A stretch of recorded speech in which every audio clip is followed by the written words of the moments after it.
తరగతి కూడి వచ్చిన ప్రతి ఒక్కరికి క్రీస్తునామంలో వందనాలు తెలియజేస్తున్నాను. ప్రార్థన చేసుకుందాం. ప్రార్థన చేసుకుని ఈ బైబిల్ తరగతిని ప్రారంభించుకుందాం. ప్రార్థన. పరలోకమందున మా ప్రియ తండ్రి, నాయన మీ యొక్క ఘనమైన నామానికి స్తుతులు స్తోత్రములు చెల్లిస్తున్నాం తండ్రి. మీ యొక్క అపారమైన ప్రేమను మా ఎళ్ళ నాయన చూపించి, నాయన మాకు ఆయుష్ని ఆరోగ్యాన్ని దయచేసి, నాయన మీ సన్నిధిలో నాయన మా సహోదరులతో కలిసి వాక్యాన్ని ధ్యానించే అవకాశాన్ని దయచేశారు. మీకు వందనాలు. మా సహోదరులందరినీ కూడా దీవించి ఆశీర్వదించండి నాయన.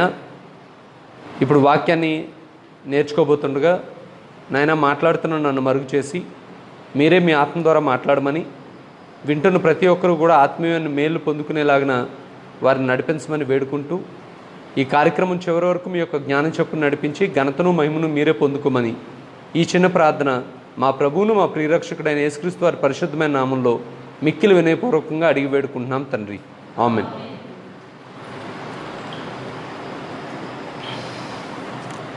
కొరింథీయులకు పౌలు రాసిన మొదటి పత్రికని మనం ధ్యానిస్తున్నాం.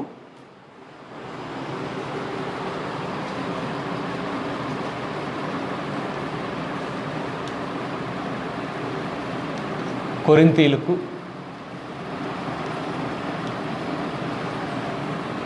పౌలు రాసిన మొదటి పత్రిక. కొరింథీయులకు పౌలు రాసిన మొదటి పత్రికను మనం ధ్యానిస్తున్నాం. ఆ పత్రికని ఏ విధంగా విభజించుకోవాలి అనే విషయాలను మనం చూసాం. మొట్టమొదటి అంశాన్ని మనం గత 2 వారాలుగా ధ్యానించాం. అదేంటనంటే, సహోదరులందరూ ఏకభావంతోనూ మాట్లాడాలని, కక్షలు లేకుండా ఏక మనసుతోనూ ఏక తాత్పర్యంతోనూ సన్నద్ధులై ఉండాలని పౌలు అక్కడున్న కొరింథీలో ఉన్న క్రీస్తు ప్రభు సంఘానికి ఈ ఉత్తరాన్ని రాస్తున్నాడు.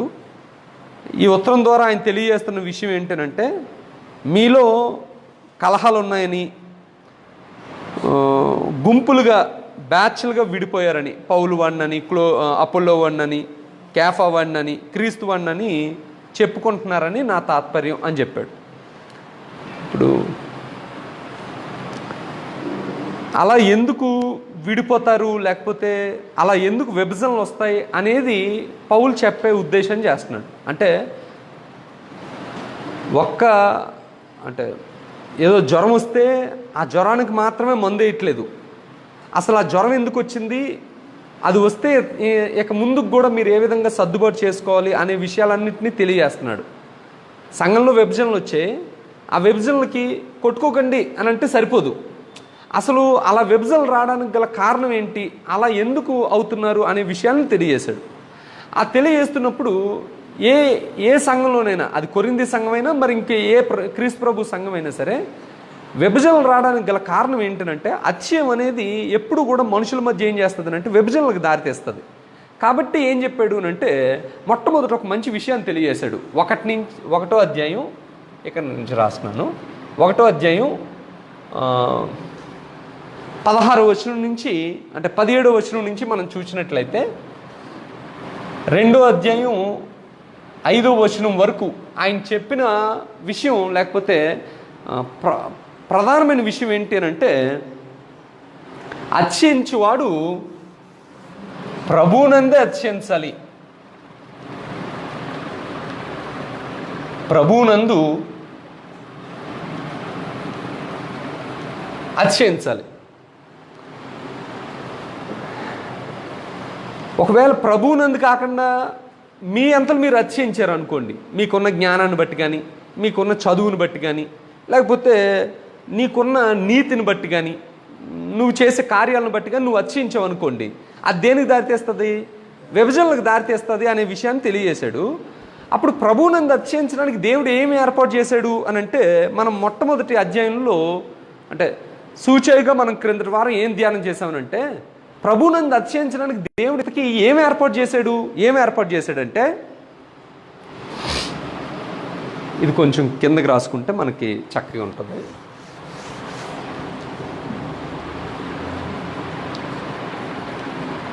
ప్రభువునందు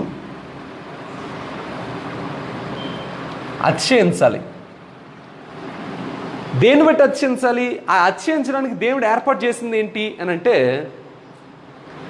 దేవుడు సిలువలో దేవుని జ్ఞానాన్ని ఉంచాడు. జ్ఞానము సిలువలో.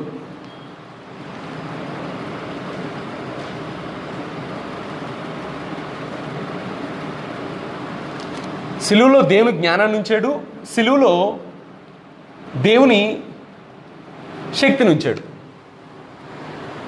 ఏ మనిషి అయినా సాధారణంగా అంటే ఈ లోకంలో ఉన్న ప్రతి ఒక్కడు కూడా ఏదో కారణాన్ని బట్టి అతిశయిస్తుంటాడు, శక్తిని బట్టి కానీ జ్ఞానాన్ని బట్టి కానీ ఇలా అతిశయిస్తుంటాడు. ఇలా అతిశయిస్తున్న వారందరినీ కూడా దేవుడు సిగ్గుపరచడం కోసం దేవుడు ఏం చేశాడు అని అంటే, వారు దేన్నైతే వెర్రితనం అని అనుకుంటున్నారో, వాళ్ళు ఏమనుకున్నారు అని అంటే, ఒక మనిషి ప్రపంచాన్ని అంతటినీ రక్షించడానికి వచ్చేవాడు చావు లేకుండా ఉండేవాడు రావాలి అనేది సాధారణమైన మనుషుల జ్ఞానం. అవునా కదా? ఇప్పుడు మన పురాణాల్లోనూ ఇతిహాసాల్లోనూ లేకపోతే మనం చదువుకుంటున్న ఈ పిల్లలు చదువుకుంటున్న కామిక్స్లో కూడా ఏముంటుందనంటే, ఓ సూపర్ మ్యాన్ ఉంటాడు, వాడికి ఎప్పుడు చావు ఉండదు. అలాంటోడే ఏం చేయగలుగుతాడు? మనుషుల్ని రక్షించగలుగుతాడు. అవునండి కాదా? కానీ యేసుక్రీస్తు వారి యొక్క సువార్త ఎలా ఉందనంటే, సిలువలో ఆయన ఏమవుతాడు అంటే చనిపోతాడు. అప్పుడు అది విన్నవారందరికీ కూడా అది ఎలా ఉందనంటే వెరితనంగా ఉంది. కానీ దేవుడు ఏం చేశాడు అనంటే, ఆ సిలువలోనే దేవుడు ఏం చేశాడు అనంటే తన జ్ఞానాన్ని ఉంచాడు, తన శక్తిని కూడా ఉంచాడు. అందుకనే అక్కడ రాయబడిన మాట ఏంటంటే, నశించిపోచున్న వారికి సిలువను గూర్చిన వార్త వెరితనము కానీ రక్షింపబడుచున్న మనకు దేవుని శక్తియు దేవుని జ్ఞానమునై ఉన్నదంట. కాబట్టి ఇప్పుడు నువ్వు అతిశయించాలి అని అంటే నువ్వేం చేయాలి అని అంటే, యేసుక్రీస్తు సిలువలో అతిశయించాలి. అక్కడే నీకేం దొరుకుతుంది అంటే దేవుని జ్ఞానం దొరుకుతుంది, దేవుని శక్తి దొరుకుతుంది. అలాగే లోకంలో ఉన్నవారు అందరూ దేన్ని బట్టి అతిశయిస్తారు? జ్ఞానాన్ని బట్టి అతిశయిస్తారు. లేకపోతే నీతిగా బ్రతుకుతున్నాడు అనుకోండి, ఆ నీతిని బట్టి అతిశయిస్తాడు. పరిశుద్ధంగా ఉన్నది అనుకోండి, ఆ పరిశుద్ధతను బట్టి అతిశయిస్తారు. ఇలా నువ్వు దేన్ని బట్టి అతిశయిస్తున్నావో ఆ అతిశయిస్తున్న దాన్ని అంతటినీ కూడా దేవుడు ఏమంటున్నాడు అంటే, నీ జ్ఞానం పనికిరాంది అని చెప్పేశాడు. నీ పరిశుద్ధత, నీ నీతి దేవుని ముందు మురుకుగుడ్డ లాంటిది. కాబట్టి నువ్వు దేనిలో అతిశయిస్తావు? ఒకవేళ అతిశయించాలి అని అనుకుంటే ఇదిగో నువ్వు క్రీస్తులో అతిశయించు. నువ్వు అతిశయిస్తున్నవన్నీ కూడా క్రీస్తులో ఉన్నాయి. నువ్వు దేన్ని బట్టి అతిశయిస్తున్నావు? జ్ఞానాన్ని బట్టి అతిశయిస్తున్నావు. కానీ దేవుడు క్రీస్తులో ఏముంచాడు అని అంటే,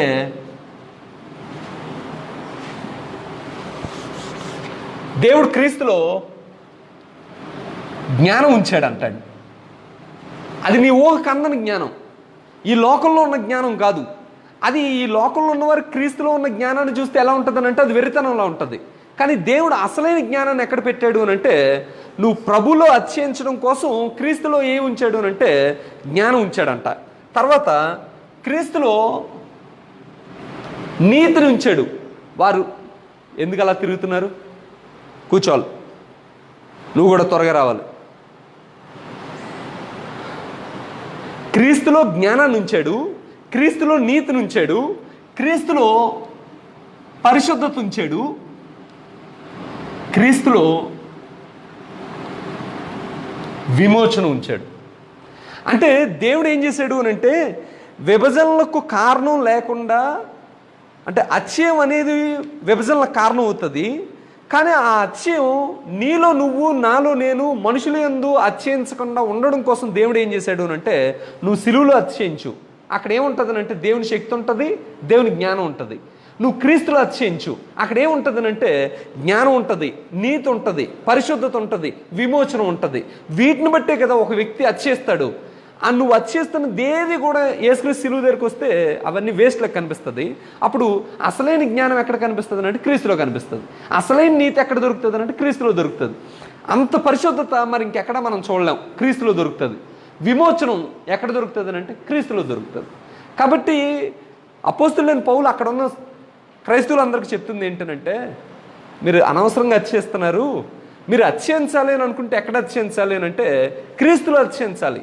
ఒకవేళ దేవుడు పిలిచిన పిలుపును కూడా చూడండి, ఎవ్వరు కూడా దేవుడి ముందు కాలర్ ఎగరేసుకొని తిరగడానికి అవకాశం లేకుండా చేసేసాడు అంటాడు. ఎలా చేసాడు అని అంటే, పిలిచినప్పుడు కూడా ఆయన ఎలాంటి వారిని పిలిచాడు అని అంటే, ఇప్పుడు చూడండి, మనం ఓ ఓ పెద్ద ఆయనకి ఎవరికో సహాయం అవసరం వచ్చింది. అప్పుడు ఆ ఊర్లో ఉన్న వాళ్ళందరిలో మొట్టమొదటి ఎవరిని పిలుస్తాడు అని అనుకుంటాడండి. మన కుటుంబమే పెద్దది కాబట్టి మనల్ని పిలుస్తాడు, లేకపోతే మన దగ్గర బాగా డబ్బు ఉంది కాబట్టి మనల్ని పిలుస్తాడు అని అనుకుంటాం కదా. అలాగే దేవుడు ఉన్నాడు, తన కుమారుణ్ణి రాజ్యాన్ని ప్రారంభించాలని అనుకున్నాడు. ఈ భూమి మీద ఉన్న వాళ్ళందరూ, గొప్ప వంశం వాళ్ళందరూ ఏమని అనుకుంటారు? గోపి మమ్మల్ని పిలుస్తాడు. అప్పుడు మనం ఇదిగో దేవుడు మమ్మల్ని పిలిచాడు చూశాడు అని వచ్చేద్దాం అని అనుకున్నారేమో. కానీ దేవుడు వాళ్ళందరినీ తారుమారు చేసి ఎవరిని పిలిచాడంటండి? గొప్ప వంశం వారిని పిలకుండా తృణీకరింపబడిన వారిని పిలిచాడంటండి. తిరస్కరించిన వాళ్ళని పిలిచాడంటండి. ఎందుకు? ఎన్నిక లేని వాళ్ళని పిలిచాడంటండి. జ్ఞానవంతులను సిగ్గుపరచడం కోసం. అంటే ఇంత కఠినమైన సమస్య ఉంది కాబట్టి ఇప్పుడు దేవుడు ఖచ్చితంగా జ్ఞానవంతులమైన మనల్ని పిలుస్తాడు అని అనుకున్నప్పుడు దేవుడు ఎవరిని పిలిచాడు అని అంటే వెర్రోళ్ళని పిలిచాడంటండి. అంటే అందరు అచ్చయాన్ని ఏం చేస్తున్నాడు అంటే దేవుడు పక్కన పెట్టేస్తున్నాడు అంటే. అచ్చయించేవాడు ఎవడైనా కూడా ఒకవేళ అత్యంచాలని అనుకుంటే ఇప్పుడు ఎక్కడ అత్యంచాలి అని అంటే యేసుక్రీస్తు సిలువలో అత్యంచాలంటాడు, క్రీస్తులో అత్యంచాలంటాడు. అందుకనే ప్రభువునందు అత్యంచువాడు ప్రభువునందే అత్యంచాలి అని చెప్పాడు. ఈ విషయాలన్నింటినీ మనం క్రిందటి వారం తెలుసుకున్నాం. పౌలు ఎక్కడ సువార్త ప్రకటిస్తున్నాడు ఇప్పుడు అంటే? కొరింథీలో సువార్త ప్రకటించట్లా. ఎక్కడున్నాడు అని అంటే ఎఫెసులో ఉన్నాడు. కానీ ఎక్కడికి ఉత్తరాన్ని పంపిస్తున్నాడు అని అంటే కొరింథీలో ఉన్న పట్టణంలో ఉన్న క్రీస్తు సంఘాన్ని పంపిస్తున్నాడు. ఇప్పుడు ఆ పత్రిక రాస్తున్న, లేకపోతే అంతకుముందు అక్కడ సువార్త చేసిన పౌలుకి ఈ విషయం తెలుసా తెలీదా? ఏ విషయం?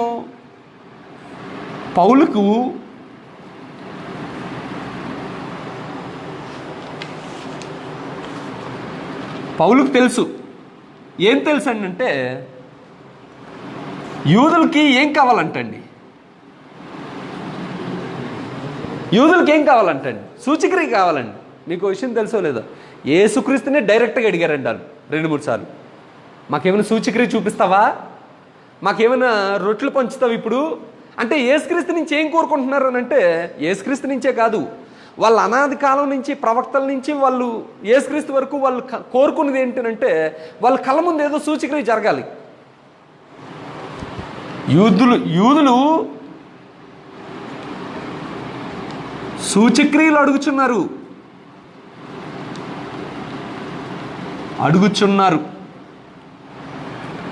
గ్రీస్ దేశస్థులు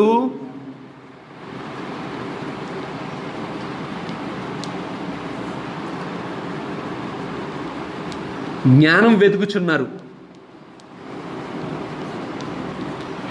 కనబడుతుంది ఇది?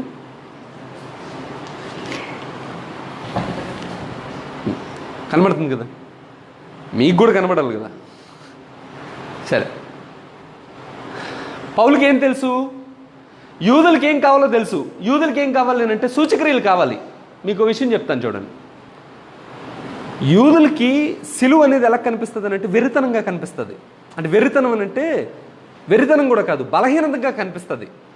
ఎందుకు అలా అంటున్నానంటే యూదులు యేసుక్రీస్తు సిలువ ముందు నించొని వాళ్ళు అడిగిన ప్రశ్న అదే. ఏంటనంటే, నువ్వు మా కోసం వచ్చిన మెస్సే అన్నావు కదా, మెస్సే అయితే సిలువలో చచ్చిపోడు, సిలువను ఏం చేస్తాడనంటే జయిస్తాడు, సిలువలోంచి దిగి వచ్చేస్తాడు. కాబట్టి సిలువలో చచ్చిపోవడం అనేది యూదులకి ఎలా కనిపిస్తుంది అని అంటే బలహీనంగా కనిపిస్తుంది. వాళ్ళు మెస్సయ్య అనుకునే మెస్సయ్య ఎలాంటి వాడు అంటే యెషయా గ్రంథంలో చెప్పినట్లుగా వాళ్ళ కోసం రాబోతున్నవాడు బలవంతుడు. ఆ బలవంతుడి కోసం ఎదురు చూస్తున్నప్పుడు ఈ సిలువ అనేది యూదులకి ఎలా కనిపిస్తుంది అంటే బలహీనంగా కనిపిస్తుంది. అన్ని జనులకి మృతుల్లో నుంచి తిరిగి లేచాడు, పునరుత్థానం అనేది ఎలా కనిపిస్తుంది అంటే అపోస్తుల కార్యాలు 17వ అధ్యాయం ఒకసారి మనం చూద్దాం. అపోస్తుల కార్యాలు 17వ అధ్యాయం. అపోస్తుల కార్యాలు 17వ అధ్యాయంలో అక్కడ అందరూ అన్ని జనులు ఉన్నారు. ఇగో అన్ని జనులు అంటే ఎవరనంటే గ్రీస్ దేశస్థులు, అన్యులు. ఈ అన్యులకు దేవుడు పౌలు సువార్త ప్రకటిస్తున్నాడు. ఏమని ప్రకటిస్తున్నాడు అని అంటే యేసుక్రీస్తు అనే ఆయన చనిపోయి మృతుల్లో నుంచి తిరిగి లేచాడు అని చెప్పాడు. చెప్పినప్పుడు ఒకసారి ఇక్కడ చూడండి 32వ వచనం, 17వ అధ్యాయం 32వ వచనం. మృతుల పునరుత్థానమును గూర్చి వాడు వినినప్పుడు కొందరు అపహాస్యం చేసిరి. వాళ్ళందరికీ మృతుల్లో నుంచి తిరిగి లేవడం అనేది ఎలా కనిపిస్తుందంట? ఏదో వెటకరంగా ఉంది, అపహాస్యం చేస్తున్నారంట అండి. యూదులకేమో సిలువ అనేది ఎలా కనిపిస్తుందనంటే బలహీనంగా కనిపిస్తుంది. అన్ని జనులకి మృతుల్లో నుంచి తిరిగి లేవడం ఎలా కనిపిస్తుందనంటే వెర్రితనంగా కనిపిస్తుంది. ఈ రెండు విషయాలు ఎవరికి తెలుసు? పౌలుకు తెలుసు. ఈ యూదులను మెప్పించాలనంటే వాళ్ళ దగ్గర ఏం చేయాలి? సూచక్రియలు చేయాలి. అన్ని జనులు మెప్పించాలనంటే పౌలు వాళ్ళ దగ్గరికి వెళ్ళి ఏం చెప్పాలి? వాళ్ళకన్నా జ్ఞానంగా మాట్లాడాలి. అర్థమైందండి? ఇప్పుడు మనం వెళ్ళి సువార్త ప్రకటించేవాడు చాలా జ్ఞానవంతుడు, ఆయనకి జ్ఞానం అంటే బాగా ఇష్టం. అప్పుడు మనం ఎలాంటి వాళ్ళం అయి ఉండాలండి? వాడిని తలదన్నే అంత జ్ఞానం మాటలతో వాడి దగ్గరికి వెళ్ళి కూర్చోవాలి. వాడు రెండు మాటలు చెప్తే మనం 10 మాటలతో సమాధానం చెప్పేటట్లుగా ఉండాలి. ఈ విషయం ఎవరికి తెలుసు? పౌలుకు తెలుసు. కానీ అయినప్పటికీ కూడా వాళ్ళ దగ్గరికి ఎలా మాట్లాడాడు, ఎలా ప్రకటించాడు అనే విషయాన్ని నేను మీకు ఇవాళ చెప్తాను. పౌలుకు తెలుసు ఏంటనంటే యూదులు సూచక్రియలు అడిగేవాళ్ళు అని. పౌలుకు తెలుసు గ్రీస్ దేశస్థులు అంటే అన్యులు జ్ఞానం వెతుకుతున్నారు అనే విషయం తెలుసు. తెలిసినప్పటికీ కూడా పౌలు ఏం చేస్తున్నాడు అంటే, పౌలు 2వ అధ్యాయం 1వ వచనం చదువు. ఏది? కొరింథీయులకు పౌలు రాసిన పత్రిక 2వ అధ్యాయం 1వ వచనం ఒకసారి మనం చూసినట్లయితే, పౌలు ఇన్ని విషయాలు తెలిసినప్పటికీ కూడా వాళ్ళకి ఎలా ప్రకటిస్తున్నాడు అంటే, సహోదరులారా, నేను మీ వద్దకు వచ్చినప్పుడు వాక్చాతుర్యంతో కానీ జ్ఞానాతిశయంతో కానీ దేవుని మర్మమును మీకు ప్రకటించు వచ్చిన వాడిని కాను. పౌలు ఏం చేస్తున్నాడనంటే, వీళ్ళకి ఇవన్నీ కావాలని తెలిసిన, వీళ్ళు ఎలా చెప్తేనే వింటారని తెలిసినప్పటికీ కూడా పౌలు ఏం చేస్తున్నాడనంటే,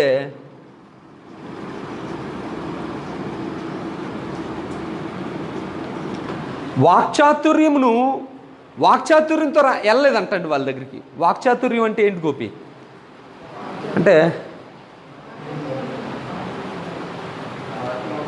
అంటే ఎవరు ఊహించలేని ఒక మాటతో సమాధానం చెప్పడం. ఓసారి నాకు బాగా గుర్తు ఏంటంటే, అన్ని దానాల్లోకెల్లా ఏ దానం గొప్పది అని అక్కడ ఉన్న సువార్థికుడు అడిగాడు. ఏదో చెప్దామని పాపం పాఠంలో.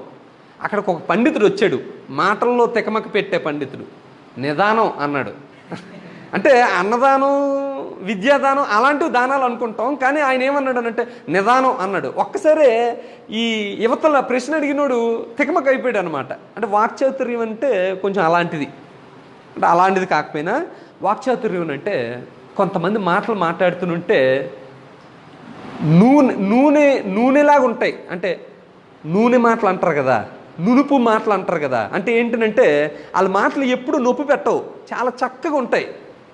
అందుకనే ఈ మధ్య సువార్థికులు అందరూ కూడా వాళ్ళు మాట్లాడుతున్నప్పుడు మీరు చూసారో లేదో ఎంత చక్కగా ఉంటాయనంటే, అంటే వాళ్ళు మామూలు వ్యవహారికంగా మాట్లాడరు.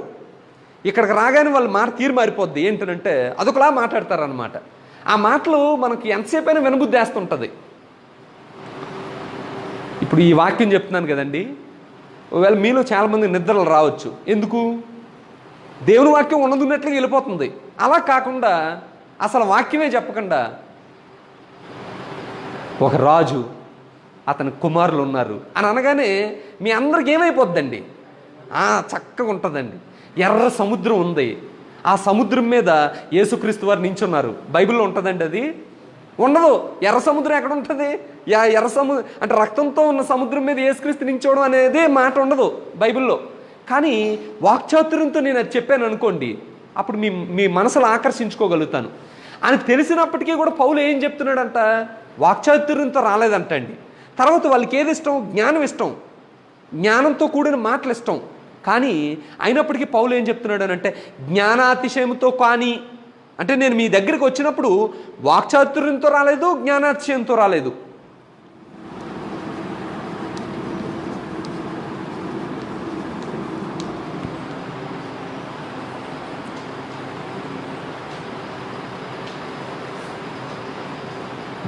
బాగా చదువు, బాగా జ్ఞానం ఉన్నవాడు బోల్డ్ అన్ని జ్ఞానంతో కూడిన మాటలు చెప్తున్నాడు అనుకోండి, అప్పుడు యేసుక్రీస్తు వారిని తను చూపెట్టుకునే దానికన్నా తనకి ఏ విధంగా చూపించుకుంటాడు అని అంటే, మా పాస్టర్ గారికి చాలా జ్ఞానం ఎక్కువ, ఆయన ఏ సబ్జెక్ట్ అయినా మాట్లాడగలడు అనేటట్లుగా నేను ప్రజెంట్ చేసుకున్నాను అనుకోండి, వెంటనే మీరు నన్ను ఇష్టపడతారు.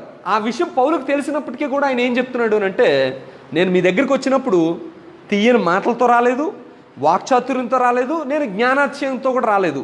అని చెప్పి మళ్ళా 3వ వచనంలో కూడా అదే చెప్తున్నాడు. ఏంటనంటే మీ విశ్వాసము 4వ వచనం, మీ విశ్వాసము మనుషుల జ్ఞానమును ఆధారం చేసుకొనక దేవుని శక్తిని ఆధారం చేసుకుని ఉండవలనని నేను మాట్లాడినను సువార్త ప్రకటించినను జ్ఞానయుక్తమైన తీయని మాటలను వినియోగించలేదు.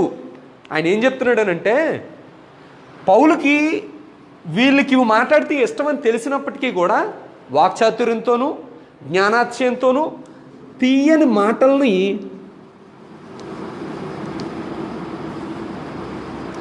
వినియోగించలేదు. దేనికోసం? సువార్త కోసం. లేకపోతే ఇక్కడ రాద్దాం,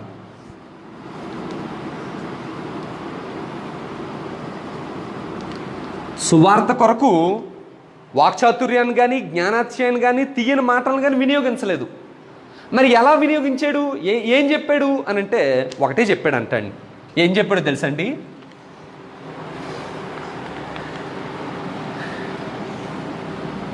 సిలువ వేయబడిన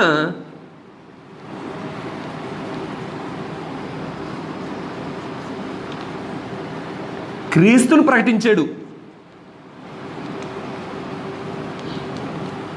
మీరు గమనించారో లేదో, అంటే మనం బయటికి వెళ్ళాం కాబట్టి మనకు కొంచెం తెలియకపోవచ్చు, కానీ సాధారణంగా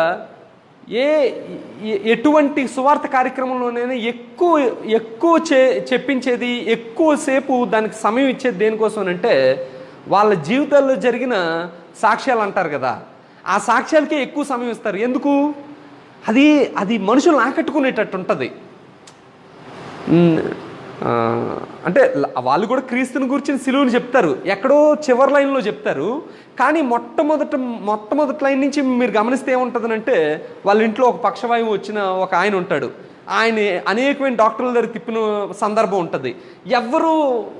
ఎవరు బాగు చేయలేని అది ఉంటుంది. అప్పుడు లాస్ట్లో ఇదిగో యేసుక్రీస్తుని నమ్ముకున్నాక నాకు ఇలాగ అయింది అని ఉంటుంది. ఇప్పుడు ఆ విన్న వ్యక్తి యొక్క మనసులో యేసుక్రీస్తు యొక్క సిలువ ఉంటుందండి. ఈ పక్షవాయువు లేచి, ఈ పక్షవాయువు డాక్టర్ల దగ్గరికి వెళ్ళాడు, బాగుపడలేదు, అనేక మంది స్వస్థపరచలేకపోయారు, అప్పుడు ఇక్కడ బాగుపడింది, అది ఉంటుందా? అదే ఉంటుంది. అందుకని ఈయన ఏం చేశాడు అని అంటే వాక్చాతుర్యంతో ప్రకటించలేదంటండి.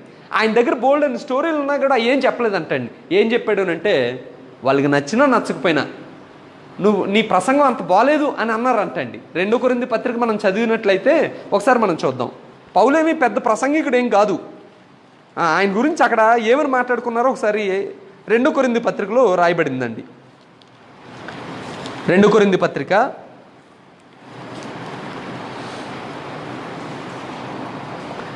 10వ అధ్యాయం 10వ వచనం నుంచి అవుతున్నాను చూడండి.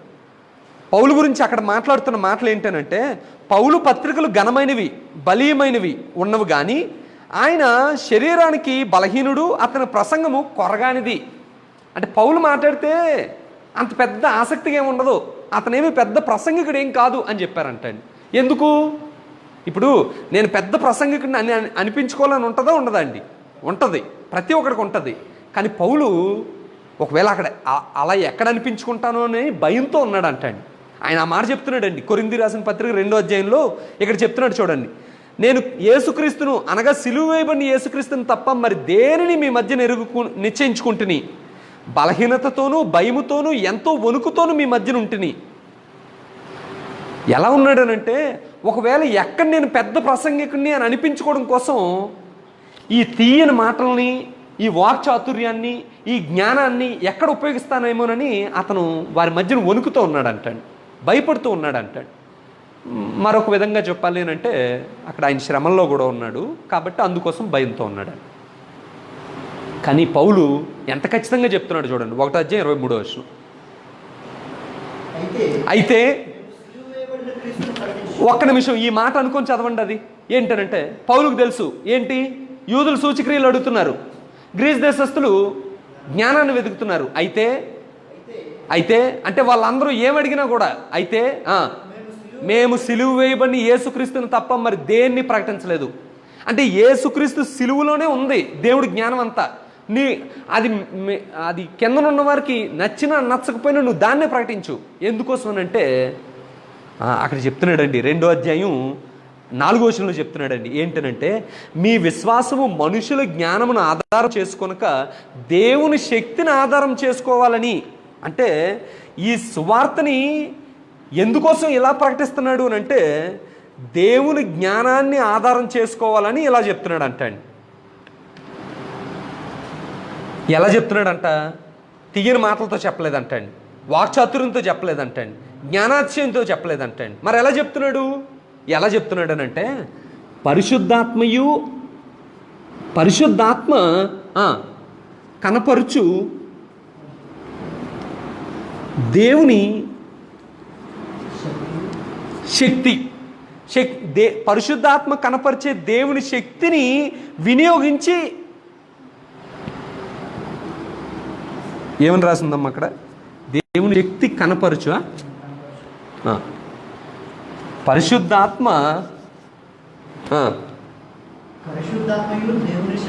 పరిశుద్ధాత్మయు దేవుని శక్తి కనపరిచే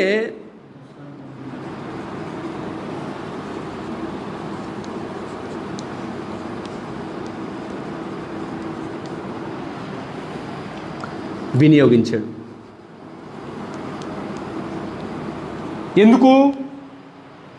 ఎందుకండి ఇంతకీ? అంటే మీకు చిన్న టేబుల్ వేసాను, అర్థమైందో లేదో అని. అంటే మీకు బాగా గుర్తుంటుందని. ఏంటనంటే, వాక్చాతుర్యాన్ని, జ్ఞానాతిశయాన్ని, తీయని మాటలు వినియోగించలేదు. మరి దేన్ని వినియోగించాడు? పరిశుద్ధాత్మయు దేవుని శక్తియు కనపరచు దృష్టాంతాలను వినియోగించాడు. సిలువ వేయబడిన క్రీస్తునే ప్రకటిస్తున్నాడు. దేనికి గోపి? దేనికి ఇంతకీ? మీ విశ్వాసం దేన్ని ఆధారం చేసుకోకూడదంట? మనుషుల జ్ఞానమును ఆధారం చేసుకోక, అంటే మనుషుల జ్ఞానం మీద ఆధారపడకూడదంటండి మన విశ్వాసం. ఒకవేళ మన విశ్వాసం మనుషుల జ్ఞానం మీద ఆధారపడింది అనుకోండి, ఆ మనిషి చచ్చిపోగానే, లేకపోతే ఆ మనిషి వెళ్ళిపోగానే మన విశ్వాసం కూడా ఏమవుద్దండి? వెళ్ళిపోద్ది. ఇప్పుడు ఈ సంఘంలో ఉన్న ప్రాబ్లం ఏంటి? ఈ కొరింథీ సంఘంలో కొంతమంది ఏమంటున్నారనంటే, నేను పౌలు వాడిని అని అంటున్నారు. రేపు పొద్దున పౌల్లో ఏదో దోషం కనబడింది, పౌల్లో ఏదో లోపం ఏదో కనబడింది, వీళ్ళ విశ్వాసం ఏమైపోద్దండి? పోద్ది. నేను అపోల్లో వాడిని అని అంటున్నారు, అపోల్లో జ్ఞానం ఏదో తప్పని తెలిసింది, అప్పుడు వీళ్ళ విశ్వాసం ఏమైపోద్దండి? పోద్ది. అందుకని వీళ్ళ విశ్వాసం మనుషుల జ్ఞానాన్ని ఆధారం చేసుకోక, దేన్ని ఆధారం చేసుకోవాలంట? మనుషుల జ్ఞానమును ఆధారం చేసుకొనక దేవుని శక్తినే ఆధారం చేసుకుని ఉండవలనని నేను మాట్లాడిన, సువార్త ప్రకటించిన, ఇదిగో ఇలాగే చేశాను, ఎలా వినియోగించలేదు, ఇలాగే వినియోగించాను అని చెప్తున్నాడు. మనుషుల జ్ఞానమును ఆధారం చేసుకోక దేవుని శక్తి ఏంటుందమ్మా అక్కడ చదువు? దేవుని శక్తిని ఆధారం చేసుకోవాలి అని. చిన్న టేబుల్ అయితే మీకు గుర్తుంటుందని అలాగేశానండి.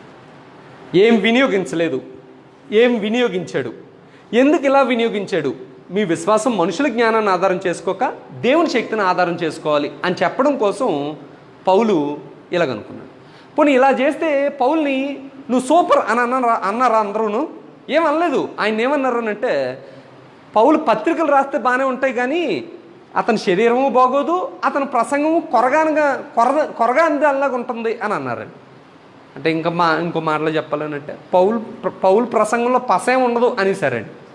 అయినప్పటికీ చప్పకుంటుంది అన్నారండి. అయినప్పటికీ కూడా అలాగే నేను ప్రకటిస్తాను, సిలువేయబడిన యేసుక్రీస్తునే ప్రకటిస్తాను అని చెప్పాడండి. పౌలు చెప్పాలనుకుంటే అనేకమైన అద్భుతాలు చెప్పగలడు, కానీ అయ్యేం చెప్పలేదంటండి. ఎందుకనంటే మీ విశ్వాసం మనుషుల జ్ఞానం ఆధారం చేసుకొనక దేవుని శక్తి మీద కట్టబడితే నువ్వు నించుంటావు అని చెప్పేశాడు. అంటే ఇదంతా ఒక పార్ట్ అనుకుంటే, గత వారంలో అధ్యయనం చేసిన విషయాలను నేను మీకు మరొకసారి తెలియజేశాను. 1వ అధ్యాయం 17వ వచనం నుంచి 2వ అధ్యాయం 5వ వచనం వరకు మనం ఈ విషయాలన్నింటినీ చూడొచ్చండి. అంటే సువార్తని ఏ విధంగా ప్రకటించారు అనే విషయాలను మనం చూడగలిగాం.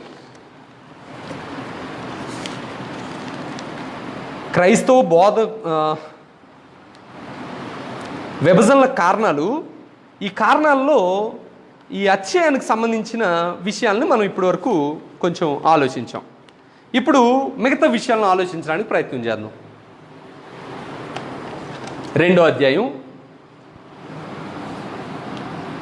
6 నుంచి 16 వరకు ఉన్న విషయాలను మనం ఆలోచించడానికి ప్రయత్నం చేద్దాం.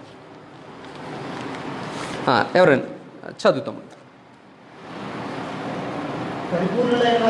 పరిపూర్ణులైన వారి మధ్యన జ్ఞానమును బోధించున్నాను, అది ఈ లోక జ్ఞానము కాదు, నిరర్ధకమైపోవచ్చున్న ఈ లోకాధికారుల జ్ఞానము కాదు గాని దేవుని జ్ఞానము మర్మమైనట్టు బోధించున్నాము. ఈ జ్ఞానం మరుగై ఉన్నను, జగదుత్పత్తికి ముందుగానే దీన్ని దేవుడు మన మహిమ నిమిత్తము నియమించెను. ఒక 5 నిమిషాలు దీని గురించి ఆలోచించడానికి ప్రయత్నం చేద్దాం.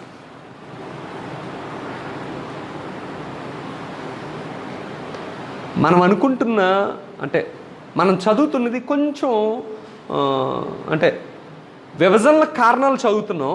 ఆ కారణాల్లో పౌలు వారికి తెలియజేస్తున్న సమాచారాన్ని మొత్తం మనం తెలుసుకోవడానికి ప్రయత్నం చేస్తున్నాం. అప్పుడు ఈ విభజనల కారణాలు చెప్తూ కొన్ని విషయాలను తెలియజేశాడు. అంటే ఉదాహరణకు ఇక్కడ దేవుని జ్ఞానం అనే విషయాన్ని మాట్లాడాడు. 2 లోక జ్ఞానం అనే విషయాన్ని మాట్లాడాడు.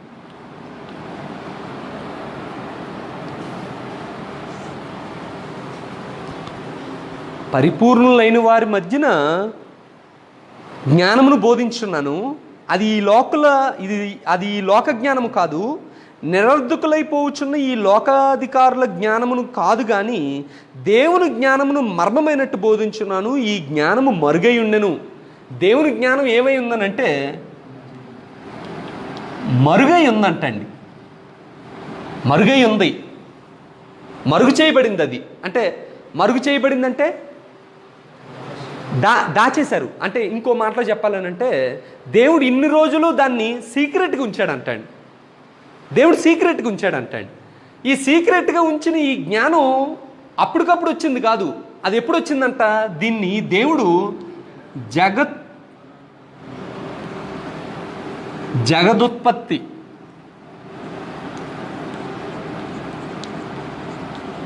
ముందే నిర్ణయించాడంటండి. జగదుత్పత్తికి ముందు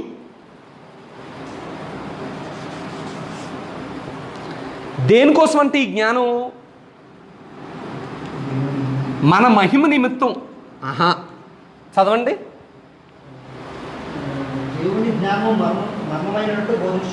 బోధించున్నాము, ఈ జ్ఞానం మరుగై ఉండెను, జగదుత్పత్తికి ముందుగానే దీనిని దేవుడు మన మహిమ నిమిత్తము నియమించెను. మన మహిమ నిమిత్తం అంటండి. మన మహిమ నిమిత్తం నియమించాడు. ఓ నిమిషం ఆలోచిస్తేనే కానీ అర్థం అవుతుంది. ఎందుకనంటే పరలోకంలో ఉన్న దేవదూతలకి అర్థం లేదంట. అది అందరికీ మరుగు చేయబడిందంట. ఇది ఏదో ఈ లోకంలో నిరర్ధకమైన జ్ఞానం లాంటిది కాదు. లోక జ్ఞానాన్ని దేవుడు ఏమనేసాడనంటే నిరర్ధకమైపోతున్న లోకాధికారుల జ్ఞానం అనేసాడని. అంటే ఈ లోకంలో ఉన్న జ్ఞానం అంతా నిరర్ధకమైందా? ఈ లోకంలో ఉన్న జ్ఞానం నిరర్ధకమైందా?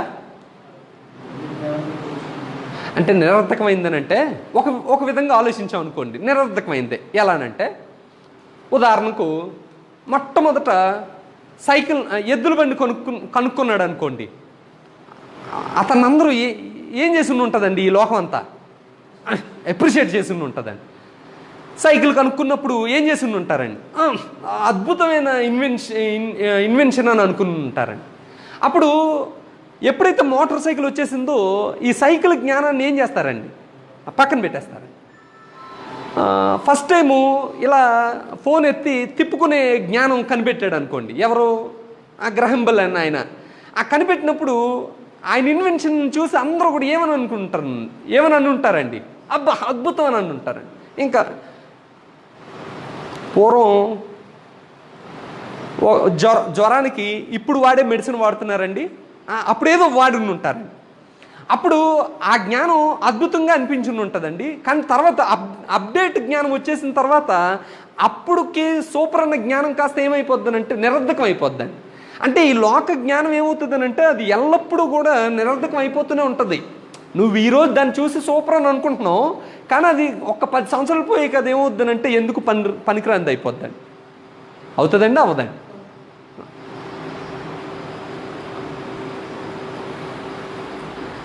ఎక్స్రే మిషన్లు ఇవన్నీ కూడా ఇంత కంప్యూటర్ గురించి చెప్తావు కదా అన్నయ్య స్కూల్లో. ఫస్ట్ కంప్యూటర్ ఎంత ఉండేదంట అన్నయ్య? ఒక ఇల్లు అంత ఉండేదంటండి. ఒక ఇల్లు అంత ఉండేదంటండి.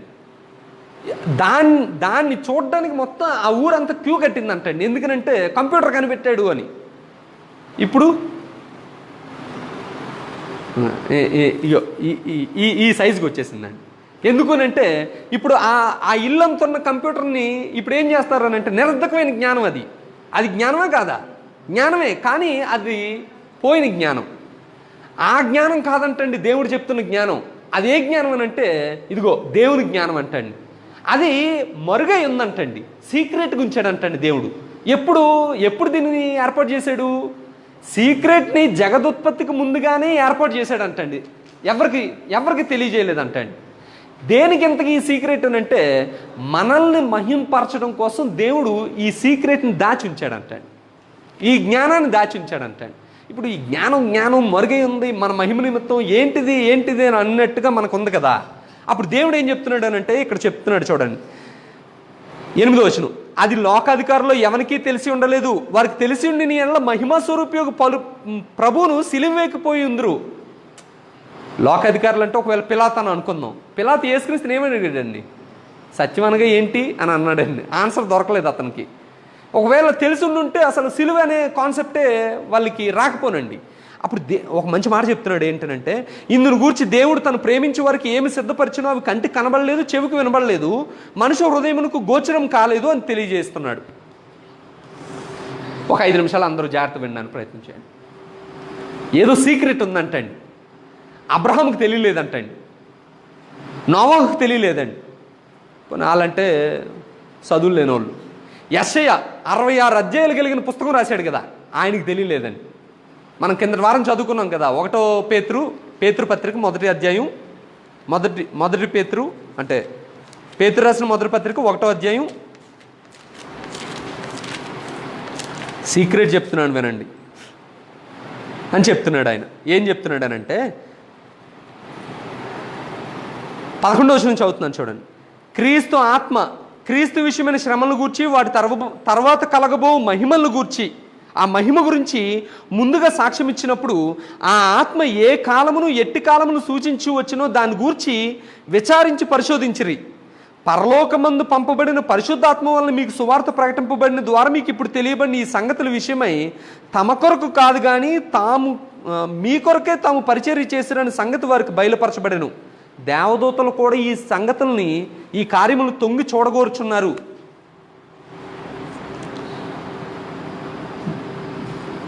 మీకు చిన్న పిక్చర్ వేస్తానండి. ఎక్కడేద్దాం? ఎక్కడే వేసేద్దాం.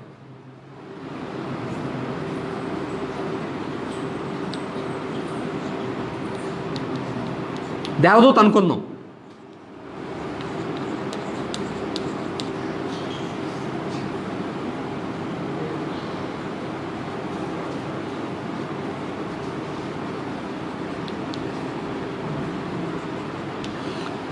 దేవదూతలు వీళ్ళందరూ కూడా ఎక్కడ ఉన్నారు? పరలోకంలో ఉన్నారు, దేవుడి సన్నిధిలో ఉన్నారు. వీళ్ళందరూ కూడా తొంగి చూస్తున్నారంటండి. ఏంటి అని అంటే దేవుడేమో మనుషులందరినీ ఎలా చేస్తానంటున్నాడు అని అంటే మహింపరుస్తానంటున్నాడండి. కానీ ఈ మహింపరుస్తానన్న మనుషులందరినీ కూడా పరలోకం నుంచి దూతలు చూస్తున్నప్పుడు వాళ్ళు ఎలా కనిపిస్తున్నారని అంటే వీళ్ళని ఎలా మహింపరుస్తాడు దేవుడు? వీళ్ళకి అట్లీస్ట్ మనలాంటి బ్రతుకు కూడా లేదు. వీళ్ళు ఎల్లప్పుడూ కూడా శ్రమలతో బతుకుతున్నారు. వీళ్ళు ఎల్లప్పుడూ చావు భయంతో బ్రతుకుతున్నారు. వీళ్ళు ఎల్లప్పుడూ ఇదిగో మనకన్నా తక్కువ వారిగా బతుకుతున్నారు అని చెప్పి దూతలు అసలు దేవుడు అన్న ఈ మాటని ఎలా నెరవేరుస్తాడు అని చెప్పి వాళ్ళు అలా ఎదురు చూస్తూనే ఉన్నారు. అప్పుడు అలా ఎదురు చూస్తున్నప్పుడు ఈ మనిషి వీరందరికీ ఎలా కనిపిస్తున్నాడు అని అంటే,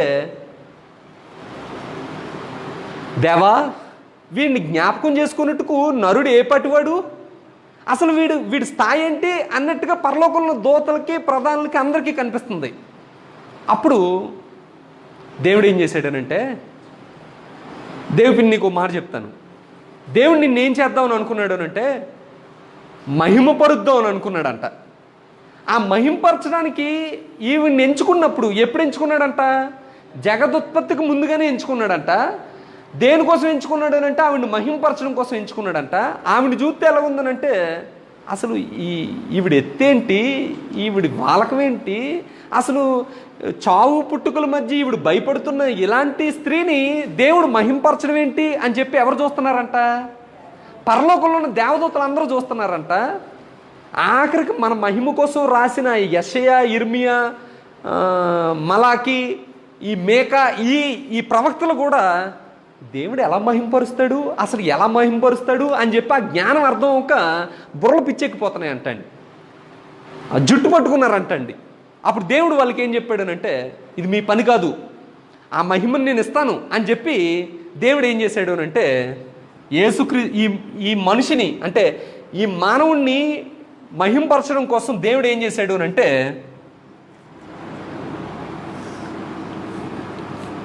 యేసుక్రీస్తు వారిని సిలువేశాడంట.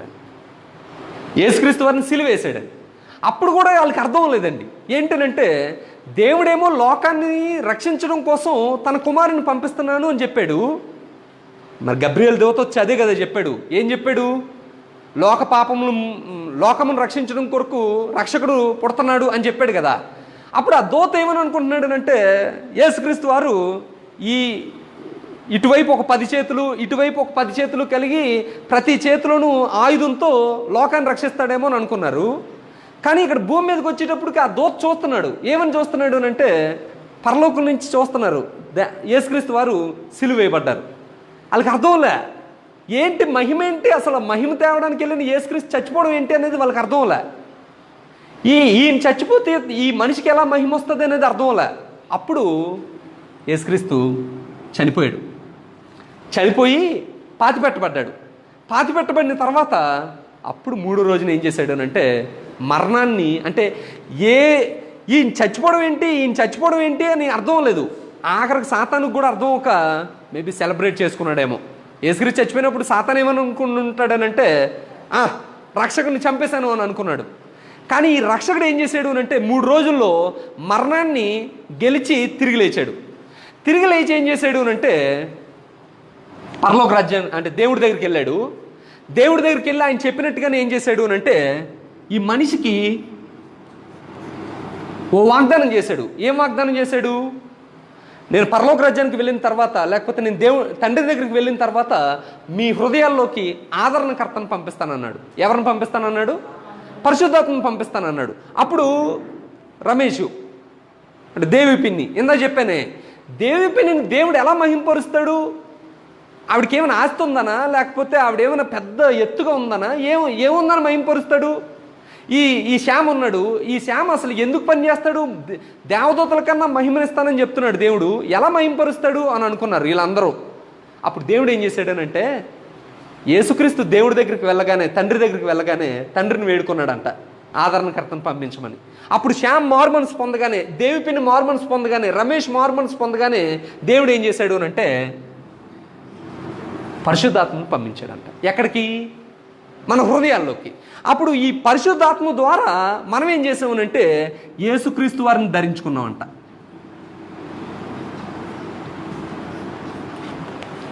ఇప్పుడు ఇంతకుముందు ఈయనెవరు, జస్ట్ శ్యాము. ఇంతకుముందు ఈయనెవరు, జస్ట్ రమేషు. ఇంతకుముందు ఈమెవరు, దేవి పిన్, అంతే. కానీ ఎప్పుడైతే నీ హృదయంలోకి దేవత్వంలో ఒకరైన పరిశుద్ధాత్మ నీ హృదయంలోకి వచ్చేసాడో, ఆ పరిశుద్ధాత్మ ద్వారా ఎవరిని నువ్వు చేర్చుకోగలిగావనంటే యేసుక్రీస్తు వారిని ధరించుకోగలిగావు. యేసుక్రీస్తు వారిని ధరించుకోగానే నువ్వు ఎవరితో సంబంధం కలిగి ఉంటున్నావనంటే దేవుడితో తండ్రి అనే సంబంధం వచ్చేసింది. ఇప్పుడు ఈ తండ్రి అనే సంబంధం కలిగిన మన అందరం ఏమవుతామనంటే కుమారులు అవుతాం. ఈ కుమారులందరికీ వీళ్ళు ఏం చేయాలి అంటే దేవదూతలందరూ వచ్చి పరిచర్య చేయాలంటాడు. మీకు అర్థమైందండి? అంటే ఇప్పుడు ఈ జ్ఞానము ఇంతకుముందు ఇప్పుడు మీకు మనకి ఈ గ్రంథం ద్వారా తెలియపరచబడింది కాబట్టి ఆహా ఇదా అని మనకు తెలిసిందండి. యెషయా తెలివైనడై ఉంటాడా, నువ్వు తెలివైనడై ఉంటావా గోపి? యెషయా తెలివైనడై ఉంటాడు. మనం ఆ గ్రంథం చదవండి, మీరు యెషయా గ్రంథం చదవండి. పాత నిబంధన క్రొత్త నిబంధన అద్భుతంగా ఒకే గ్రంథంలో వివరించబడిన గ్రంథం అది. అలాంటి గ్రంథం రాసిన యెషయాకి కూడా ఈ విషయాలు ఏంటో రాస్తున్నప్పుడు కూడా అర్థం లేదు ఆయనకి. అప్పుడు దేవుడు ఏం చేశాడు అంటే ఈ జగదోత్పత్తికి ముందు ఉన్న జ్ఞానాన్ని యేసుక్రీస్తు సిలువలో బయలుపరిచాడంట. ఆ బయలుపరిచింది ఎందుకోసం అంటే మన మహిమ నిమిత్తం. దేవదూతలు ఇప్పుడు దేవదూత కనబడ్డాడు అనుకో, జోసెఫ్ నువ్వేం చేస్తావు తెలుసా? మొట్టమొదట నువ్వే కాదు నేనైనా సాష్టాంగ పడిపోతామండి మనం. ఎందుకనంటే అంత మహిమతో ఉంటాడు ఆయన. కానీ ఆయన ఏమంటాడనంటే బాబు నువ్వు నాకు నమస్కారం చేయొద్దు, నేను నీ కింద పరిచర్య చేసినోడిని అని అంటాడు ఆయన. ఎందుకనంటే ఆయన జ్ఞానం అంటే దేవుని జ్ఞానం మన పట్ల అలాంటిది అయ్యి ఉంది. ఇంకొక మాట చెప్పి కూడా ముగిస్తాను. ఇంకా ఈ జ్ఞానం గురించి ఇంకొక 2 మాటలు మనం నేర్చుకుందాం. యేసుక్రీస్తు వచ్చాడు, వచ్చి సిలువలో చనిపోయాడు. చనిపోయినప్పుడు అందరికి అర్థం అవ్వలే ఏంటిది ఇలా చనిపోయాడు అని. కానీ తిరిగి లేచాడు.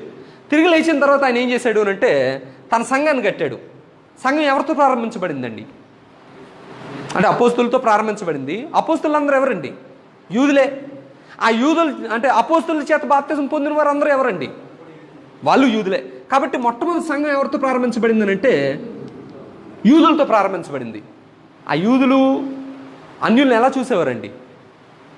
ఒకలాంటి ద్వేషంతో చూసేవారండి. వారు మనుషులు కాదు అంటే మేమే మనుషులమి, వారు మనుషులు కాదు అని చెప్పి బయట వారిని చూసేవారండి. అన్యులకి యూదులకి పడేది కాదండి.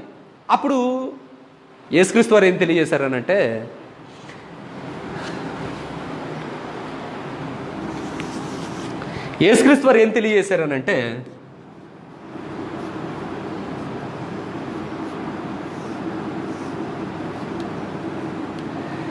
ఈ సిలువలోంచి కారిన రక్తం ఈ అన్యుల్ని ఈ యూదుల్ని ఒకటి చేసేసిందంటండి. దేవుడు ఏం చేశాడు అంటే యేసుక్రీస్తు వారు కార్చిన రక్తం ద్వారా వీరిద్దరికి ఏం చేశాడు అంటే సహవాసాన్ని ఏర్పాటు చేశాడు. ఈ యూదులుగా ఉండేవారు, ఈ అన్యులుగా ఉండేవారు. కానీ యేసుక్రీస్తు రక్తం ద్వారా వీరిద్దరికి సహవాసాన్ని ఏర్పాటు చేసి వీరినందరినీ దేవుడు ఏం చేశాడు అంటే సంఘంగా ఏర్పాటు చేసి ఆ సంఘం మీద యేసుక్రీస్తు వారిని కూర్చోబెట్టాడు అంటాడు. అంటే ఈ యేసుక్రీస్తు వచ్చి విభజన చేశాడా, కలిపాడా? కలిపాడు. యేసుక్రీస్తు వచ్చి మనల్ని మరింత హీనపరిచాడా, మహింపరిచాడు. ఈ జ్ఞానం ఏం చెప్తుంది అని అంటే మహిమని చెప్తుంది. ఈ జ్ఞానం ఏం చెప్తుంది అని అంటే ఒక 2 జనాంగాలను కలపడం చెప్తుంది, సహవాసాన్ని చెప్తుంది, విభజన చెప్పదు. అప్పుడు ఈ సహవాసం అర్థం అవ్వాలంటే ముందు నీలోకి ఏం రావాలి? ఆత్మ రావాలి, పరిశుద్ధాత్ముడు రావాలి. అప్పుడు నీకు ఆ జ్ఞానం అర్థమవుతుంది. అదే చెప్తున్నాడు చూడండి. ఇక్కడ ఏం చెప్తున్నాడు అని అంటే 11వ వచనం ఒకసారి చదవండి, 10వ వచనం ఒకసారి చదవండి. మనకైతే దేవుడు వాటిని తన ఆత్మ వలన బయలుపరిచి ఉన్నాడు. అంటే ఈ జ్ఞానం ఉంది కదా, ఈ జ్ఞానం ఇంతకుముందుకు ఎవరికి అర్థం అవ్వలేదు? ఇదిగో ఈ దేవదూతకు అర్థం అవ్వలేదు ఇంతకుముందు. ఈ దేవదూతకు అర్థం అవ్వలేదు. ఇక్కడ ఉన్న వాళ్ళు ఎవరికి అర్థం అవ్వలే. వీళ్ళెవరికి అర్థం అవ్వలే. అప్పుడు దేవుడు మనకి ఏం చేశాడు అని అంటే తన ఆత్మను దయచేశాడు అంటే ఆత్మ వలన బయలుపరిచాడు అంటే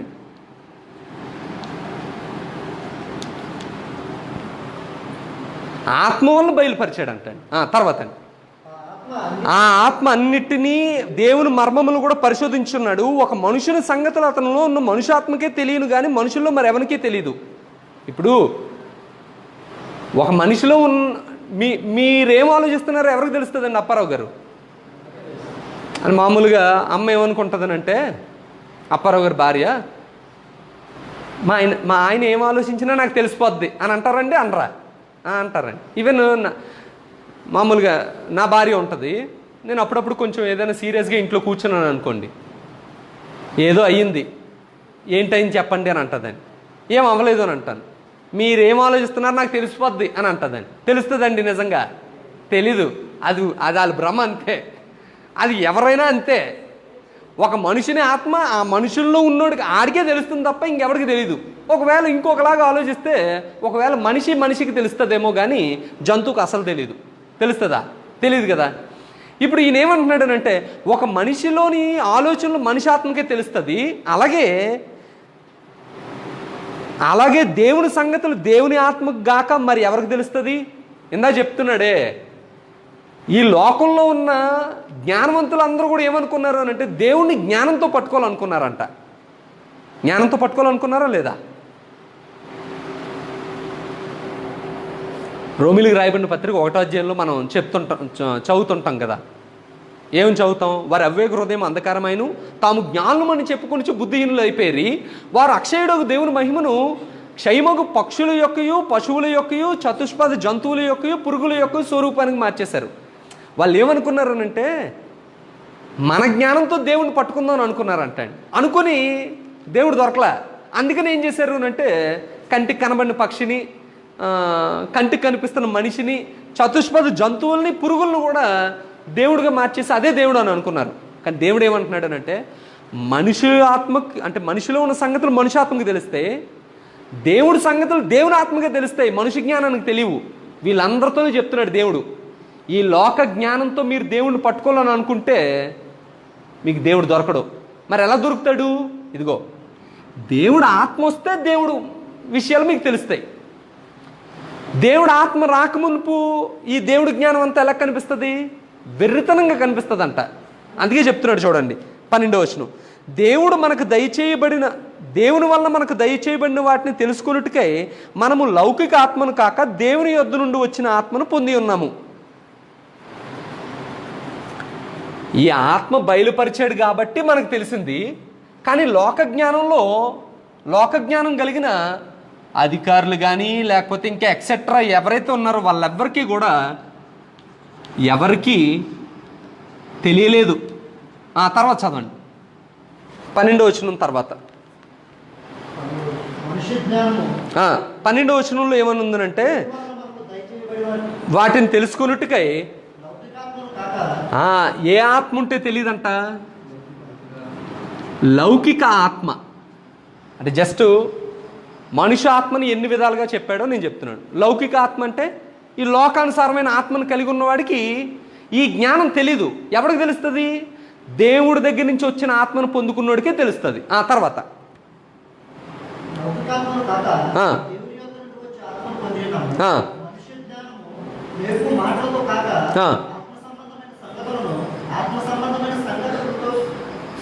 ఆత్మ సంబంధమైన సంగతులతో సరిచూచుచు ఆత్మ నేర్పు మాటలతో వీటిని గురించి మేము బోధించున్నాము. కొంచెం కష్టం, ఇంటికి వెళ్ళాక చదువుకుంటేనే అర్థమవుద్ది. అంటే లౌకిక సంబంధమైన ఆత్మను కలిగి ఉంటే లౌకిక సంబంధమైన ఆత్మకు అర్థం కావు ఇవేమీ కూడా. పౌలు చాలా ఆస్తిపరుడు అండి. అంటే ఆస్తిపరుడో కాదో తెలియదు కానీ స్థితిమంతులు వాళ్ళు, మంచి వెల్ సెటిల్డ్ ఫ్యామిలీ. ఇప్పుడు ఆ ఫ్యామిలీని అతను విడిచిపెట్టేసి వచ్చేసాడు. అతని కుటుంబంలో ఎవరైనా లౌకికమైన ఆత్మను కలిగి ఉన్నారనుకోండి, పౌలు చేస్తున్నది ఏంటో అర్థమవుతుందండి? అస్సలు అర్థం అవ్వదండి. ఇప్పుడు ఆరులో కిరణ్ ఉన్నాడు కదా, ఒక 50,000 జీతం విడిచిపెట్టేసి దేవుడి సేవ కోసం వచ్చేసాడు. ఇప్పుడు ఎవరు విన్నా ఆ ఆఫీసులో లౌకిక ఆత్మను కలిగి ఉన్న వారు ఎవరికైనా అర్థం అవుద్దండి అతను చేసిన పని? ఏమంటారండి వాళ్ళు? ఏం ఆలోచించాడు ఆయన? మంచి ఉద్యోగాన్ని విడిచిపెట్టేసి దేవుని సేవ అనుకుని వెళ్ళిపోయాడేంటి? అర్థం అవుద్దండి? అర్థం అవ్వదు. లౌకిక ఆత్మకు అర్థం కాని విషయాలు అవి. అర్థం అవ్వాలి అంటే దేవుడి దగ్గర నుంచి వచ్చిన ఆత్మను కలిగిన వాడికి ఏమంటాడనంటే, అబ్బా ఇన్ని రోజులకు చేసావు, మంచి పని చేసావు అని అంటారు. ఎందుకనంటే వాడు దేవుని ఆత్మను కలిగి ఉన్నాడు కాబట్టి. ఆత్మ సంబంధమైన సంగతులను అర్థం చేసుకోవడానికి ఆత్మ సంబంధమైన మాటలతోనే నేను మీకు నేర్పిస్తున్నాను అని చెప్పాడు. తర్వాత ప్రకృతి సంబంధి అయిన మనుషుడు ప్రకృతి సంబంధమైన మనుషుడు ఏం చేస్తాడంట, దేవుడి విషయాల్ని అంగీకరించడం. మీరు అది రాసుకోండి, అంటే దేవుని విషయాల్ని అని నేను అంగీకరించడం అని రాశాను. తర్వాత అంగీకరించడం అవి అతనికి వెర్రితనంగా ఉంటాయి. ఏవి? అగో దేవుని సంగతులు.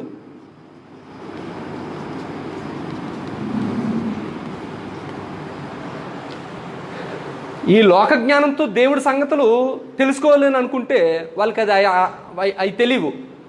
లౌకిక ఆత్మ ఉన్నవాడికి ఈ సంగతులు ఏవి కూడా అర్థం అవ్వవు.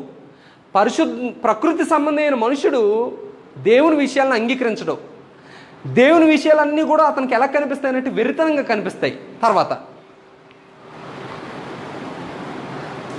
ఆత్మ సంబంధి అయిన వాడు అన్నింటినీ వివేచించును, కానీ అతడు ఎవరి చేతనైనా వివేచింపబడ్డావు. ప్రభువు మనసును ఎరిగి ఆయనకి బోధింపగలవాడెవడు? మనమైతే క్రీస్తు మనసు కలిగిన వారము. మనం ఎవరం అంటండి? యేసుక్రీస్తు మనసును కలిగిన వారం అంటండి. ఎవరి ద్వారా? పరిశుద్ధాత్ముడి ద్వారా. మనం యేసుక్రీస్తు కనెక్షన్ ఎలా మనకు కుదిరింది అంటే పరిశుద్ధాత్ముడి ద్వారా కుదిరింది. మనం క్రీస్తు మనసు కలిగిన వాళ్ళం అంటండి. ఇప్పుడు ఈ విషయాలన్నీ ఎందుకు చెప్తున్నాడు అని అంటే దేవుని జ్ఞానము అనేది నేను మీకు తెలియజేశాను. ఆ జ్ఞానం ఒకరిని మహింపరిచేటట్లుగా ఉంది, ఒకరికి సహవాసం కుదిర్చేటట్లుగా ఉంది, విభజించేటట్టుగా లేదు. అప్పుడు ఈ విషయాలు అర్థం అవ్వాలంటే ఎవరికి అర్థం అవుతాయనంటే ఇదిగో ఆత్మ సంబంధమైన మనుషుడికి అర్థం అవుతాయి, శరీర సంబంధికి అర్థం అవ్వు. ప్రకృతి సంబంధమైనడు ఎలా ఉంటాడు వీటన్నిటి విషయంలో? ఆడికి అర్థం అవ్వు, ఆడికి వెరితనంగా ఉంటాయి. అప్పుడు 3వ అధ్యాయం 4 వచనాలు చదువుకొని మనం ముగించేసుకుందాం. సహోదరులారా, ఆత్మ సంబంధులైన మనుషులతో మాట్లాడినట్లు నేను మీతో మాట్లాడలేకపోతుని. యాక్చువల్గా పరిశుద్ధాత్మను కలిగిన వారు అందరూ కూడా ఎవరు? ఆత్మ సంబంధులే కాదా? ఆత్మ సంబంధులే. ఈ కొరింథీలో ఉన్న సంఘస్థులందరూ ఆత్మను పొందుకున్నారా పొందుకోలేదా? పొందుకున్నారా లేదండి? పొందుకున్నారు. కానీ ఇప్పుడు మళ్ళీ పౌలు ఏమంటున్నాడండి వాళ్ళతో, ఆత్మ సంబంధులైన మనుషులతో మాట్లాడినట్టు మీతో మాట్లాడలేకపోతున్నాను. ఎందుకంటే శరీర సంబంధులైన మనుషులే అనియు క్రీస్తునందు పసిబిడ్డలే అనియు మీతో మాట్లాడవలసి వచ్చును. అప్పట్లో 3వ వచనం అండి, మీలో అసూయయు కలహమును ఉండగా మీరు శరీర సంబంధులై మనుష్య రీతిగా నడుచుకునే వారు కారా? అంటే ప్రకృతి సంబంధి అయిన మనుషుడు ఏం కలిగి ఉంటాడంట? అసూయ కలిగి ఉంటాడంట. ప్రకృతి సంబంధి అయిన మనుషుడు ఏం కలిగి ఉంటాడంట? కలహం కలిగి ఉంటాడంట. తర్వాత 4వ వచనం, ఒకడు పౌలు వాడను మరి ఒకడు అపోల్లో వాడును అని చెప్పినప్పుడు మీరు ప్రకృతి సంబంధమైన మనుషులు కారా అని చెప్పేసాడు. అంటే విభజనలు కలిగి ఉంటే వాడెవరంటండి? వాడు ప్రకృతి సంబంధమైన మనుషులు. అంటే ఇప్పుడు ఏం చెప్తున్నాడండి ఇంతకీ? నేను అది అడిగి ముగించేద్దాం అనుకుంటున్నాను. చాలా విషయాలు నేను మీకు వివరించానేమో, కానీ మీరు సింపుల్గా ఆలోచిస్తే ఒక విషయమే అది. ఏంటి అంటే ఇదిగో ఈ సంఘంలో విభజనలు వచ్చాయి. ఈ విభజనలకు కారణం ఏంటంటే ప్రభువునందు అతిశయించకుండా మనుషుల్లో అతిశయించడం ఎప్పుడూ విభజనలకు దారితీస్తుంది. ఎప్పుడు కూడా నేను మీకు అంటే చాలాసార్లు చెప్తుంటాను. ఎప్పుడైనా మిమ్మల్ని ఏదైనా మంచి పని చేశారు సంఘంలో, మిమ్మల్ని వచ్చి ఖచ్చితంగా అభినందిస్తారు. అభినందించడం మంచిదండి కాదా? అభినందించడం మంచిదే. అప్పుడు అభినందనను మీరు ఏం చేయాలనంటే వెంటనే దాన్ని దేవుడికి ఇచ్చేసేయాలి. అంటే ఉదాహరణకు బాగా పనిచేశారు బ్రదరు, మంచి ఏర్పాట్లు చేశారు అని అంటే ఏమనాలి గోపి? నిజంగా అనాలి. అంటే మనం ఉత్తుత్తు మాటలు మాట్లాడుతాం, అలా కాకుండా దేవుని చేతమండి అంతే. అంటే ఇప్పుడు మహిమ ఈ గొప్ప ఎవరికి వెళ్ళింది? దేవుడికి వెళ్ళింది. దేవుడికి వెళ్తేనేమో అది మహిమ అవుద్ది, నీకు ఉంచుకుంటే ఏమవుద్ది అంటే గర్వం అవుతుంది. చాలా చిన్న విషయం. మన దగ్గర డబ్బులు దాచుకుంటేనేమో అది మన నాశనం అవుద్ది. ఈ డబ్బులు దేవుడి దగ్గర దాస్తేనేమో మనకు పరలోకం వస్తుంది. ఒక విషయమే మనకు 2 తెస్తుంది కదా. అలాగే ఇది కూడా, గొప్ప వచ్చింది నీ దగ్గరికి, ఈ గొప్ప నువ్వు దేవుడికి ఇచ్చేసావు అనుకో, అది మహిమ అవుద్ది, ఆయన నీకు ఆశీర్వాదం ఇస్తాడు. ఈ గొప్ప నువ్వే ఉంచుకున్నావు అనుకో, అది నీ గర్వం అవుతుంది, ఈ గర్వం నాశనానికి తీసుకుని వెళ్తుంది అంతే. ఇప్పుడు దేవుడు పౌలు ఏం చెప్తున్నాడు అంటే, అయ్యా మీరు అతిశయించడం వల్ల విభజనలు వచ్చాయి, కానీ అసలు అతిశయించడం మీలో మీరు ఎందుకు అతిశయిస్తున్నారు? ఇదిగో ప్రభువునందు అతిశయించండి. ప్రభువులు అతిశయించడం కోసం దేవుడు సిలువలో దేవుని జ్ఞానాన్ని ఉంచాడు, దేవుని శక్తిని ఉంచాడు. మీరు జ్ఞానాన్ని బట్టి అతిశయిస్తారా, నీతిని బట్టి అతిశయిస్తారా, పరిశుద్ధతను బట్టి అతిశయిస్తారా, దేన్ని బట్టి అతిశయిస్తారు? ఇదిగో క్రీస్తులో అయితే జ్ఞానం ఉంది, నీతి ఉంది, పరిశుద్ధత ఉంది, విమోచన ఉంది, ఈయన్ని బట్టి అతిశయించండి అని చెప్పేశాడు. చెప్పిన తర్వాత ఆయన ఏం చెప్తున్నాడు అంటే 2 విషయాలు తెలియజేశాడు, దేవుని జ్ఞానము, లోక జ్ఞానము అని. దేవుని జ్ఞానమేమో ఆత్మ సంబంధులకు తెలుస్తుంది, లోక జ్ఞానమేమో శరీర సంబంధంగా నిన్ను మిగిల్చేస్తుంది. శరీర సంబంధమైన మనిషి, ప్రకృతి సంబంధమైన మనిషి ఏం కలిగి ఉంటాడు అని అంటే అసూయను కలిగి ఉంటాడు, కలహాన్ని కలిగి ఉంటాడు, విభజనలు కలిగి ఉంటాడు. అదే ఆత్మ సంబంధమైన మనిషి ఇదిగో దేవుడి జ్ఞానాన్ని తెలుసుకుంటాడు. ఈ జ్ఞానంలో ఏముందనంటే ఒక మనిషిని మహిమపరచడం ఉంది. ఈ జ్ఞానంలో ఏముందనంటే యూదుల్ని అన్యుల్ని విభజనలతో ఉన్న మనుషుల్ని కలిపేయడం ఉంది. ఎందులో? దేవుడి జ్ఞానంలో. ఇప్పుడు మీరు ఆత్మ సంబంధులైన మనుషులా, శరీర సంబంధులైన మనుషులా? మీరు ఆత్మ సంబంధులైన మనుషులని చెప్పుకుంటున్నప్పటికీ మీరు ఆత్మ సంబంధులైన మనుషులని నేను గుర్తించట్లా. ఎందుకనంటే వారిలో విభజనలు ఉన్నాయి. ఆత్మ సంబంధులైన మనుషుల్లో విభజనలు ఉండవు. పరిష్కరించుకోవడం ఉంటుంది, సహవసించుకోవడం ఉంటుంది, సహవాసం ఉంటుంది. ఆ సహవాసం ఉన్నోడిని ఏమంటాడు అంటే ఆత్మ సంబంధమైన మనుషులు అంటాడు. ఒకవేళ ఆత్మ సంబంధమైన మనిషి కాకపోతే వాడికి ఈ విషయాలు ఏమీ అర్థం అవ్వవు. మీకు అర్థమైందా? అర్థం లేదు. అర్థమైందండి? అంటే పౌలు మామూలుడు కాదండి. అంటే అతను పత్రికలు బలీయమైనవని రాయబడ్డాయనంటే ఇప్పుడు ఆ పత్రికలో ఉన్న విషయాలు మనం ఆయన ఇంత రాశాడు, దాన్ని మనం 3 వారాల్లో ఇంత దాన్ని వివరించుకుంటున్నాం. అంత వివరించుకోవడానికి కలిగిన స్టఫ్ని ఆ కొద్ది లైన్లోనే పౌలు ఇరికించగలిగినాడు పరిశుద్ధాత్మ సహాయంతో. ఎందుకనంటే ఆయన అద్భుతమైన జ్ఞానాన్ని కలిగినాడు. అప్పుడు ఆ అద్భుతమైన జ్ఞానంతో ఆయన ఏం చేస్తున్నాడు అంటే వాళ్ళ మనసుల లోపల ఉన్న విభజనలకు కారణమైన నువ్వు చేయి కలుపుకో, మన కలపడాలు ఎలా ఉంటాయండి? ఆడికిడికి గొడవ ఉంటుంది. నేను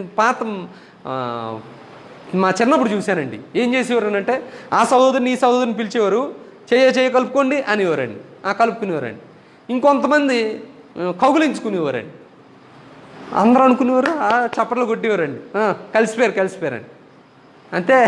మళ్ళీ మరుసటి వారం ఈడు పలకరించుకునేవాడు కాదు, ఈ నాడు పలకరించుకునేవాడు కాదు, ఉత్తినే చేతులు కలిసే అంతే. పౌలు అలాంటోడు కాదండి. వాళ్ళ లోపలికి వెళ్ళాడండి. సమస్య వేరు దగ్గరికి వెళ్తున్నాడండి. సమస్య ఎక్కడ ఉందనంటే శరీర సంబంధంగా ఉండడం సమస్య. ఆత్మ సంబంధంగా ఉండు, అప్పుడు నువ్వు ఇదిగో దేవుని జ్ఞానాన్ని తెలుసుకుంటావు. ఆ దేవుని జ్ఞానం ఇద్దరిని విడదీదు, సహవాసం ఏర్పాటు చేస్తుంది. అది దేవుని జ్ఞానం అంటే.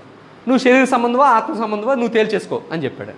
అప్పుడు కిందకి వెళ్ళిన తర్వాత మిగతా విషయాల్ని ఆయన ఎలా వివరిస్తున్నాడు అనేది వచ్చే వారం మనం ఆలోచించడానికి ప్రయత్నం చేద్దాం. ఫోటో తీసుకోండి. ఇంటికి వెళ్ళిన తర్వాత ఒక్కొక్క వచనం చదువుకుంటూ ఈ నోట్స్ చూసుకుంటూ వెళ్ళండి. మీకు ప్రతి వచనం కనబడుతుంది. ఇందులో చక్కగానే ఉంది. మీరు అంత బాగా నేర్చుకోగలిగితే మీకు ఈ పత్రిక అంత బాగా అర్థమవుతుందండి. అందరికీ వందనాలు తెలియజేస్తూ ముగిస్తున్నాను. నేను ప్రార్థన చేస్తాను. ప్రార్థన చేసుకుని ఈ కార్యక్రమం ముగించుకుందాం. ప్రార్థన. పరలోకమందున మా ప్రియ తండ్రి, నాయన మీ ఘనమైన మీ పరిశుద్ధమైన మహిమ కలిగిన నామానికి స్తుతులు స్తోత్రములు చెల్లిస్తున్నాను తండ్రి. నాయన ఎందుకు ఎటువంటి జ్ఞానము, ఎటువంటి అర్హత, మా సామర్థ్యం కూడా చాలా తక్కువైనప్పటికీ మమ్మల్ని మీరు పిలుచుకున్నారు. నాయన మీ యొక్క కృపను బట్టి, మీ యొక్క సహాయాన్ని బట్టి మాకు జ్ఞానాన్ని, నాయన వాక్యాన్ని అర్థం చేసుకోవడానికి కావాల్సిన జ్ఞానాన్ని దయచేశారు. అందుని బట్టి మీకు వందనాలు తండ్రి. నాయన మా సహోదరులతో కలిసి కొరింథీయులకు రాయబడిన మొదటి పత్రికను మేము చదువుకుంటుండగా నాయన విభజనలకు కారణమయ్యే విషయాలన్నింటినీ మేము ఆలోచిస్తున్నాం, వాటిని తెలుసుకుంటున్నాం.